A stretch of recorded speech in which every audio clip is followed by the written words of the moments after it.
Lucas Media. My bad, y'all. I'm trying to adjust this mic. So, of course, ESPN mostly talks about LeBron, and they talked about what he's gonna do this offseason. He got to June to re-sign his contract or extend his contract, and the question came up about Bronny because everybody knows that LeBron wants to play with Bronny. Austin Reeves had this to say. I'm gonna let this play out, then I'm gonna give my point. I mean, I hope it doesn't happen. I don't want to see Bronny play with his dad. I really don't. Why? I went through something similar. It was a very similar situation, but also different. I was already in the NBA when I went to go play for him. What happens is a lot of people start to discredit everything that you've done. This kid has been in the limelight since he was born. First day on Instagram, he had 1 million followers. Now, what Austin Rivers is saying is he had a lot of hype coming up around him, right?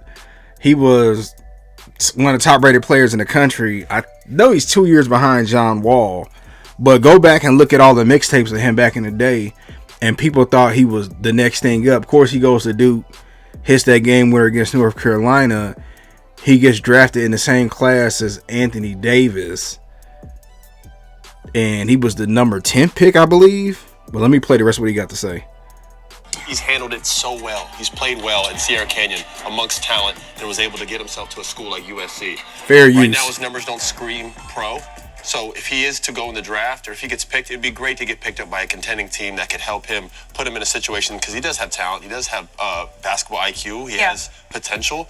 Him going and play with his dad, at this point in his career, just because Bronny's success isn't at a top-tier level, right, him getting drafted and playing with his dad, I don't want that negativity to come his way because he doesn't deserve it.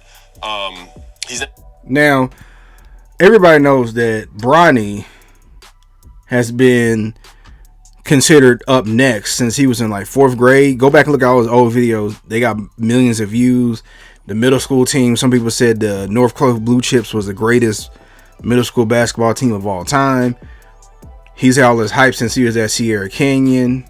And he didn't do that many really interviews, but people just thought that at some point things was going to transition. Now, he's a hell of a player, McDonald's All-American.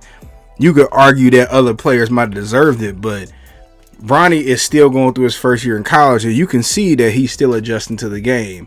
So Austin Rivers saying what he said, I think is very telling. But let me finish the rest of this.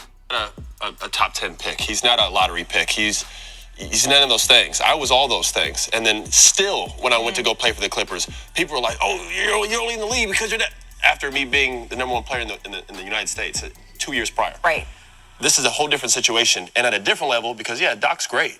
LeBron James is the most popular basketball player to ever play other than who? Maybe Michael Jordan? All right, I'm going to stop it right there. So, there is a lot of pressure on Bronny. Now, if Bronny's up to it, I feel him, but you see everybody's turning on Bronny, right? He can't make a play. He can't grab the ball without people booing him, calling him overrated. And Austin's is basically saying, let Bronny get on his own team. Let him play with some veterans. Because if you throw Bronny out there with the Pistons, he going to struggle. And you got LeBron out here running around saying that Bronny could play for the Lakers right now. Over who? Who is he going to start over? Who is he going to get more playing time over? And, I made a video not too long ago, like the media needs to chill. It's like, man, people are trying to force this kid to do something. Now, he might surprise us and everybody and go in there and dominate. But how often do you see that? And when it comes to these professional sports, you can get rattled quickly and lose all your confidence. I seen where people are hating on Austin for giving his take, but I can respect the fact that he did say what he said. Now, he talking about he was the number 1 player in the country 2 years before. Didn't he play for like I said, he played for the Hornets for at least a couple years. And I thought, honestly, off his game, just off the mixtapes, he was going to be an all-star. Multiple-time all-star. But you never know. But I do feel where he's coming from. I still want to see them play on the same team. That'd be pretty cool to see. But at this moment, it's not going to happen, or it's not going to happen this year. And why? I mean, I get it. ESPN, they gotta sell. They gotta have people come watch their network. But why aren't people saying Bronny has NBA talent? It's just maybe a year or two away? I don't get that, you know. But you see, Bronny, he ain't even doing no interviews right now at USC, so who knows what he gonna do. Oh, that's another thing, real quick. At USC, he barely talked. When you get to the NBA, he gonna have thousands of questions. You can't duck or dodge them. So I don't know. I just don't think he's ready yet. But that's just my opinion. But let me know what y'all think.